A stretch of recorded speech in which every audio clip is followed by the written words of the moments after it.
Friends, Pothuluri Veerabrahmendra స్వామి పేరు అందరూ బాగా వినే ఉన్నారని చెప్పాలి. తన దివ్య దృష్టితో భవిష్యత్తులో ఏం జరుగుతుందో ముందే చెప్పిన బ్రహ్మంగారి కాలజ్ఞానంలో ఇప్పటికీ చాలా జరిగాయి, జరుగుతున్నాయి కూడా. ఇక జరగబోయేవి కూడా ముందే ఉన్నాయి.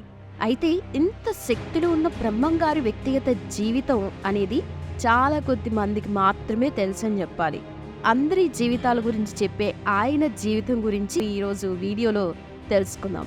ఇక అది కూడా ఆయన మీద వచ్చిన సినిమాల పరంగా తెలుసుకున్నారు కొంతమంది. కానీ ఆయన గురించి మనకు తెలియని చాలా విషయాలైతే ఉన్నాయి. అసలు పశువుల కాపరిగా ఉన్న బ్రహ్మంగారు కాలజ్ఞానం చెప్పేంత శక్తిని ఎలా తెచ్చుకున్నారు, చివరికి ఎందుకు సమాధి అయ్యారు అనేది ఈ వీడియోలో మనం తెలుసుకుందాం. సో వీడియో చాలా ఇంట్రెస్టింగ్ గా ఉంటుంది కాబట్టి స్కిప్ చేయకుండా చివరి వరకు చూడండి. మీలో ఎవరికన్నా తెలుసా బ్రహ్మంగారి జీవిత చరిత్ర? అయితే కామెంట్ సెక్షన్ లో కామెంట్ కూడా చేయండి. క్రీస్తు శకం 16వ శతాబ్దంలో మన దేశ సామ్రాజ్యాలు రాజకీయంగా విడిపోయి చిన్న రాజ్యాలుగా మారాయి. దీంతో దేశం అనైక్యానికి, అశాంతికి నిలయమైంది. చరిత్రలో 17వ శతాబ్దం అనేది విలక్షణ సంధి యుగం. అయితే విజయనగర సామ్రాజ్యం మొత్తం నాశనమై మహమ్మదీయ పరిపాలన మొదలవుతున్న రోజులవి. ఆ సమయంలో కనీసం ఎటువంటి కనికరం, దయాదాక్షిణ్యం లేకుండా అమాయకులైన ప్రజల్ని చంపడానికి కూడా వెనకాడని పాలక దుర్మార్గాలు జరుగుతున్న రోజులవి. అలాగే దేశ సంపదని నాశనం చేయటానికి పాలకుల దుర్నీతితో సమాజం తల్లడిల్లిపోతున్న కాలమది. సామాన్యులను పట్టించుకోకుండా రకరకాల పన్నులు వేస్తూ సామంతులు, అలాగే సర్దార్లు, పాలెగాళ్ళు సామాన్యుడి నట్టి విరుస్తున్న రోజులవి. ఆ సమాజంలో ప్రజలు తమని పీడిస్తున్న రాజుల గురించి, వాళ్ళు పెడుతున్న బాధల గురించి ఆలోచించటం కంటే ఎవరికి వారి గొప్పవారమనుకుంటూ సమాజం గురించి పట్టించుకోని కాలమది. అంతేకాదు శైవ వైష్ణవాల మధ్య దూరం పెరిగిపోయింది. ఇదంతా చూస్తున్న ప్రజలకి అక్కడ ఏం జరుగుతుందో అనేది అయోమయంగా అనిపించింది. ప్రజలకి ఎవరు చెప్పేది నిజమో అనేది అర్థం కాక తమకి తోచిన గ్రామ దేవతలని, శక్తి దేవతలని రకరకాల పద్ధతుల్లో పూజలు చేయడం మొదలుపెట్టారు. ఇక దేశంలో మూఢాచారాలు, నమ్మకాలు, తాంత్రిక విద్యల పట్ల ఆసక్తి అనేది బాగా పెరిగిపోయింది. అంతేకాకుండా జంతు బలి, క్షుద్ర దేవతలని పూజించటం, స్త్రీలకి చదివే అర్హత లేకపోవడం వంటివి బాగా ఉండేవి. ఇక పురుషులు మాత్రం శృంగార విలాస జీవితాన్ని గడుపుతూ వేశ్యలోలురై జీవించటం అనేది గొప్పగా అనుకునేవాళ్ళన్నమాట. అదే సమయంలో కొందరు దొంగ స్వాములు తాము గురువులమని, స్వాములమని, మోక్షమిస్తామని తాయెత్తులు, మంత్రాలతో ప్రజలని మోసం చేస్తామని వచ్చారు. ప్రజల బాగోగులు పట్టని చిన్న నవాబులు, పాలిగాళ్ళు పాలనలో ప్రజలు పడుతున్న పాట్లు, దానికి తోడు దివిటి దొంగల్లాగా పేరుకెక్కిన మరాఠీ దండుల దాడులతో భయంకరమైన వాతావరణంగా మారింది. ఘోరమైన కవులు జనాన్ని కాల్చుకు తిన్నారు. ఇలాంటి గడ్డు రోజుల్లో భవిష్యత్తులో ఏం జరుగుతుందో అనే భయాలు దేశం మొత్తాన్ని వణికించాయి. ఇక ఆ సమయంలో ఎవరో ఒక మహాపురుషుడు అవతరించి దేశంను ఉద్ధరిస్తాడని ప్రజలు అనుకోవడం సాధారణ విషయమనే చెప్పాలి. అయితే వివిధ రంగాల్లో, ముఖ్యంగా శాస్త్ర సాంకేతిక రంగాల్లో బాగా అభివృద్ధి చెందిన ఈ రోజుల్లో, చంద్రుడి పైకి వెళ్లిన ఈ రోజుల్లో కూడా బాబాల అమ్మవార్ల మహిమలు చెల్లుతున్నప్పుడు, అదే 100 ఏళ్ల క్రితం అంటే జనం బావిలో కప్పల్లాగా ఉన్న సమయంలో మూఢనమ్మకాల కోసం తల వంచటంలో ఒక్కడ తప్పేం లేదని చెప్పాలి. యంత్రయుగం ఆవిర్భావానికి ముందు మన భారతదేశంలో చేతి వృత్తుల వాళ్లే సాంకేతిక నిపుణుల కింద లెక్క అని చెప్పాలి. అలాగే వ్యవసాయానికి అవసరమైన పనిముట్లు చేసే కమ్మరులు, దూదిని ఏలకులా చేసే దూదేకుల వాళ్ళు, బట్టలు నేసేవాళ్ళు, చెప్పులు కుట్టుకునేవాళ్ళు, అలాగే శిల్పులు, ఆభరణాలు చేసేవాళ్ళు, ఇలా ప్రతి ఒక్కరూ తమ పనితనంతో మంచి పేరు తెచ్చుకున్నారు. ఇక వీళ్లల్లో విశ్వబ్రాహ్మణులు మంచి స్థానంలో ఉండడమే కాకుండా పెద్ద వర్గాలుగా పెత్తనం వెలిగిస్తూ ఉన్న బ్రాహ్మణులతో పోటీ పడ్డారు. మొత్తంగా చేతి వృత్తుల వాళ్లల్లో ఒక విధమైన చైతన్యం కలగ్గా వాళ్ళు బ్రాహ్మణ ఆధిపత్యానికి వ్యతిరేకంగా పోరాడినట్లు తెలుస్తోంది. ఇక అలాంటి రాజకీయ, మత పరిస్థితుల్లో నుంచి ఓ ఆశాదీపంలా వచ్చిన వారే పోతులూరి వీరబ్రహ్మేంద్ర స్వామి. అలా ప్రజల్లో ఉన్న అజ్ఞాన అంధకారాన్ని తీసేసి వారి జీవితాల్లో వెలుగులు నింపటానికి తన సాహిత్యాన్ని ఒక ఆయుధంగా తీసుకుని తత్వాల రూపంలో వారికి ఉపదేశమిస్తూ ముందుకు వెళ్లారు వీరబ్రహ్మేంద్ర స్వామి. అయితే 17వ శతాబ్దంలో ప్రకృతాంబ పరిపూర్ణాయాచార్యులు దంపతులకి వీరప్ప అలియాస్ వీరభట్లయ్య అలియాస్ వీరబ్రహ్మేంద్ర స్వామి జన్మించాడు. వీరబ్రహ్మంగారు చిన్న వయసులో ఉన్నప్పుడు ఆయన తండ్రి పరిపూర్ణాచార్యులు వీరబ్రహ్మంగారు చిన్నప్పుడే చనిపోయారు. దీంతో మైసూరు ప్రాంతంలోని పాపాగ్ని మఠానికి చెందిన పాపమాంబ వీరభోజయాచార్యులు వీరప్పను పెంచుకున్నారు. అయితే అక్కడ కూడా పెంపుడు తండ్రి కొద్ది కాలంలోనే చనిపోవడంతో పాపమాంబ వీరప్పను పెంచి పెద్ద చేసింది. దీంతో వీరప్ప విశ్వబ్రాహ్మణులకి చెందిన చేతి వృత్తులలో ఆరితేరారు. అయితే కొన్ని ఏళ్లకి బ్రహ్మంగారు పెంపుడు తల్లి పాపమాంబని కష్టం మీద ఒప్పించి అడవులకి వెళ్లారు. ఆ తర్వాత కర్నూలు జిల్లాలో బనగానపల్లి చేరుకుని గమిరిరెడ్డి అచ్చమాంబ వద్ద పశువుల కాపరిగా పనిలో చేరాడు. అయితే ఒకరోజు బ్రహ్మంగారు కాలజ్ఞానం రాస్తూ ఉండగా అతనిపై ఎండపడింది. దీంతో ఎండపడకుండా ఒక పాము పడగ విప్పి ఆయనకి నీడగా ఉంది. ఇక వెంటనే అచ్చమాంబ అది గమనించి ఆయన గొప్పతనాన్ని గ్రహించి ఆయనకు మఠాన్ని ఏర్పాటు చేశారు. ఆ తర్వాత బ్రహ్మంగారు అన్నాజయ అనే బ్రాహ్మణ శిష్యుడికి ఆ మఠాన్ని అప్పగించి ఇక అక్కడ్నుంచి కడప జిల్లాలోని కందిమల్లాయపల్లికి చేరుకున్నారు. ఇక అక్కడ శివకోటయ్య కూతురు గోవిందమ్మని పెళ్లి చేసుకున్నాడు. దీంతో వీరికి 5గురు కొడుకులు, ఒక కూతురు జన్మించారు. ఆ తర్వాత బ్రహ్మంగారు దేశ పర్యటనకి వెళ్లారు. దేశ పర్యటన చేసి వచ్చిన తర్వాత కందిమల్లయ్యపల్లిలో ఒక మఠం నిర్మించారు. ఒకరోజు కడప జిల్లాలోని ముడుమాల గ్రామం నుంచి సిద్ధయ్య అనే దూదేకుల యువకుడు ఆయన వద్ద శిష్యుడిగా చేరాలని వచ్చాడు. అతని తల్లిదండ్రులు ఆదాంబి పేరు సాహెబ్తో పాటు బ్రహ్మంగారి చిన్న కొడుకైనటువంటి పోతులూరయ్య అందుకు ఒప్పుకోలేదు. కాని సిద్ధయ్య మాత్రం పట్టుదలతో బ్రహ్మంగారి అంగీకారంతో ఆయన దగ్గర శిష్యుడిగా ఉండిపోయాడు. అయితే దేవుడు ఎక్కడో లేడు, మన శరీరంలోనే ఉన్నాడు అని బ్రహ్మంగారు ప్రజలకి బోధనలు చెప్పగా వాటిని కొంతవరకే విని కక్కయ్య అనే తలారి తన ఇంటికి వెళ్లి పడుకొని ఉన్న తన భార్య శరీరంను ముక్కలు ముక్కలు చేశాడు. కాని తాను అనుకున్నట్లు ఆ దేవుడు ఆ ముక్కల్లో కనిపించలేదు. కేవలం ఆమె మృతదేహంగా మాత్రమే కనిపించింది. దాంతో కక్కయ్య బాగా ఏడుస్తూ ఉండడంతో బ్రహ్మంగారు అతన్ని ఓదార్చి అతని భార్యను బతికించారు.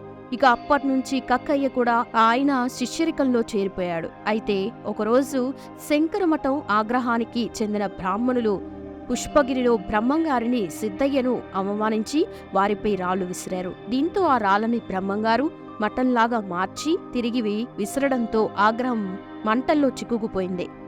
దీంతో ఆయన మహిమను గ్రహించి బ్రాహ్మణులు తాము చేసిన తప్పును తెలుసుకుని తమను క్షమించమని బ్రహ్మంగారిని వేడుకున్నారు. ఇక అలా ఎన్నో ప్రాంతాలు పర్యటించి వచ్చిన బ్రహ్మంగారు తన పెద్ద కుమారుడు గోవిందయ్యను మఠాధిపతిగా చేసి తాను సమాధి అయ్యేందుకు సిద్ధమయ్యారు. దీంతో సిద్ధయ్యను పూలు తీసుకురమ్మని అడవికి పంపి సజీవ సమాధి అయ్యారు. అయితే సిద్ధయ్య తిరిగి వచ్చి విషయం తెలుసుకుని ఆత్మహత్యకు చేసుకోవాలని అనుకుంటాడు. దానితో సమాధి నుంచి సిద్ధయ్యకు బ్రహ్మంగారు హితవచనాలు చెబుతారు. ఆ హితవచనాలు విని సిద్ధయ్య తన ఊరికి వెళ్లిపోయి పెళ్లి చేసుకుని బ్రహ్మంగారి బోధనలను అనుసరిస్తూ జీవించాడు. అలా బ్రహ్మంగారి కథ చాలా భాగం మహిమలతోనూ మహత్యాలతోనూ అతిశయోక్తులతో ఉంది. ఇక ఆయనను ప్రజలు దేవుడిని చేసి గుడులు కట్టి ఇప్పటికీ పూజలు చేస్తూ ఉన్నారు. ఇదిలా ఉంటే చరిత్రలో ఒక సంధికాల దశలో మంచి పాత్ర పోషించిన గౌతమ బుద్ధుడి విషయంలోనూ కూడా ఇదే జరిగింది అని తెలిసింది.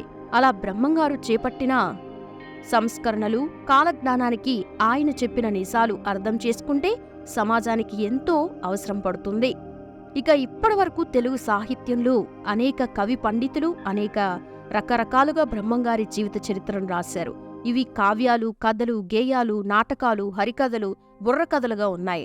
వీటిలో కొండూరి రాఘవాచార్యులు, కొడాలి లక్ష్మీనారాయణ రాసినవి పరిశోధన దృష్టిలో రాయబడ్డాయని చెప్పాలి. ఇతర రచయితలు జనస్తృతితో ఉన్న గాథలను ఎత్తి రాశారనే గాని బ్రహ్మంగారి రచనలను శాస్త్రీయ పద్ధతిలో అధ్యయనం చేసి పరిశోధన గ్రంథాన్ని రచించలేకపోయారు.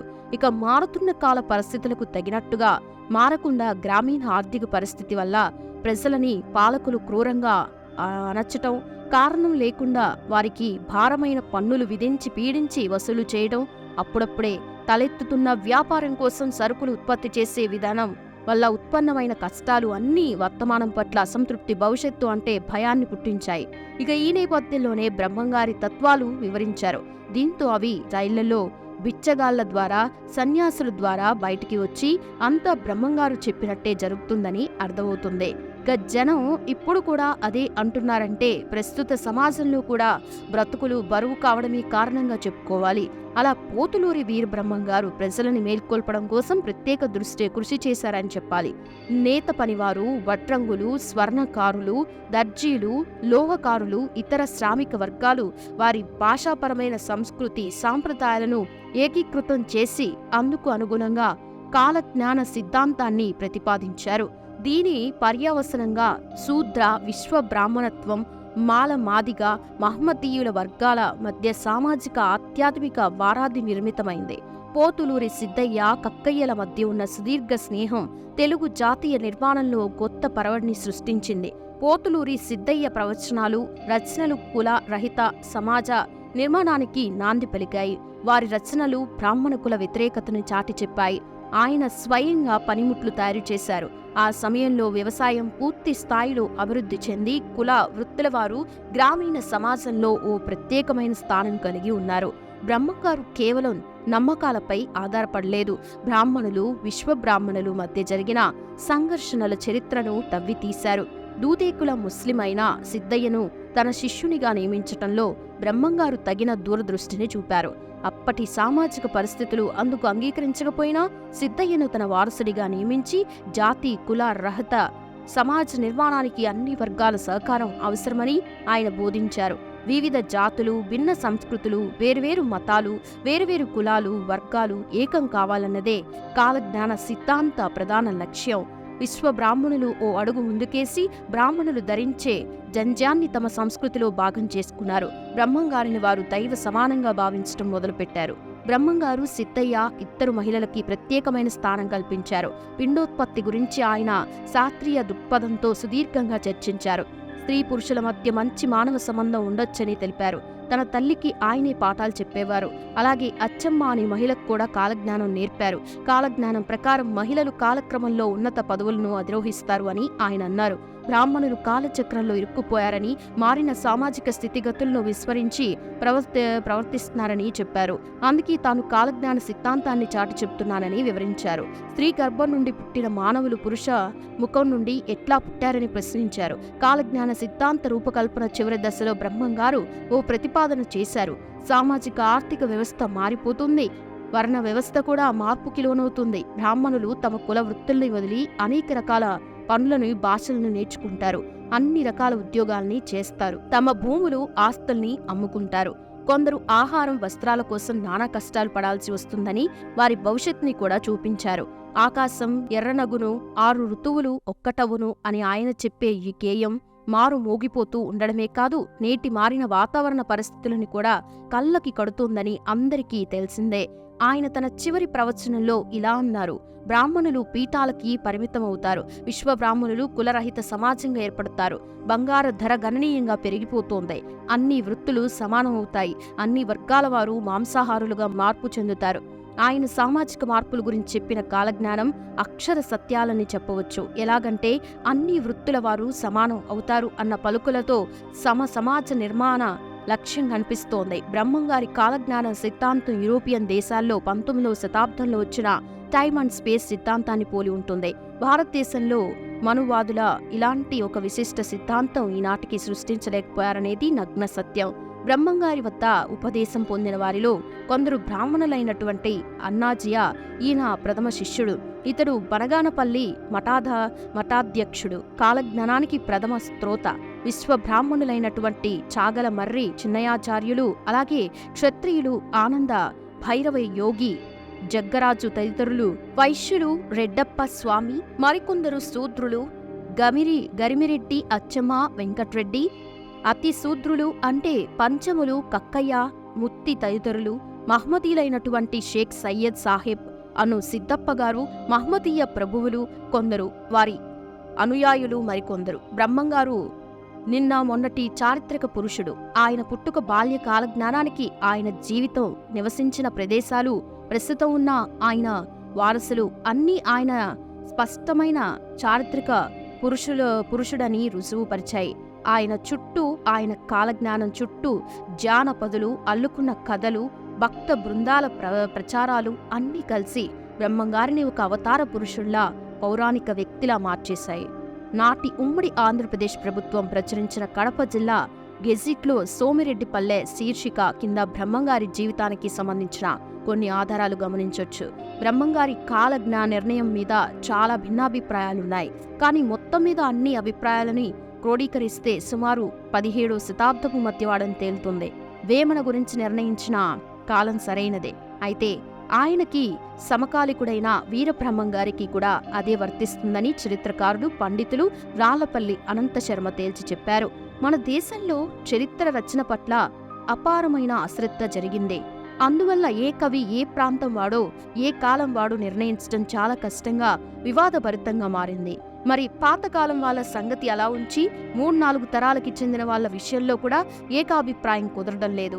అందుచేత ఫలానా కవి ఖచ్చితంగా ఫలానా ప్రాంతీయుడని నిర్ధారణ చేయటానికి వీలు పడలేదు. రాయలసీమకి సంబంధించిన తత్వ కవుల విషయంలో కూడా అలాంటి గందరగోళం ఉంది. తత్వ కవులందరికీ ఆత్తుడిగా ప్రసిద్ధికెక్కిన పోతులూరి వీరబ్రహ్మేంద్ర గారి తత్వాలు జనం నోలల్లో నానుతూ కాలానుగుణంగా మార్పులు చేర్పులతో రూపాంతరం చెందాయి. బ్రహ్మంగారికి 5 కుమారులు, వీరనారాయణమ్మ అనే కుమార్తె కూడా జన్మించారు. కంది మల్లయాపల్లిలో కొమ్మరి వడ్రంగి పనులు చేసుకుంటూ ఆయన ఆ ఊరికి దక్షిణాన ఇంట్లో నివసించారు. ఆయన జీవ సమాధి అయిన తర్వాత మఠం నిర్మాణం చేశారు. ఆయన తర్వాత పోతులూరి గోవిందస్వామి, పోతులూరి స్వామి, నోసము పెద్ద గోవిందయ్య, ఈయన వీరనారాయణమ్మ కొడుకు. ఆ తర్వాత ఆమె సంతానమే ఆ మఠానికి అధిపతులుగా ఉన్నారు. తర్వాత నొసము గోవిందయ్య, నొసము వెంకటయ్య, నొసము పెద్ద వీరయ్య, నొసము చిన్న వీరయ్య, నొసము గోవిందస్వామి, నొసము వెంకటేశ్వర స్వామి, శ్రీ శ్రీనివాస స్వామి, వీరభోగ వసంత వెంకటేశ్వర స్వాములు వారు ఉన్నారు.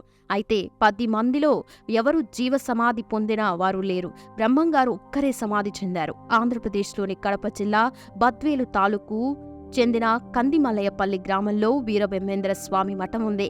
కందిమల్లయపల్లి గ్రామానికి బ్రహ్మంగారి మఠం అంటారు.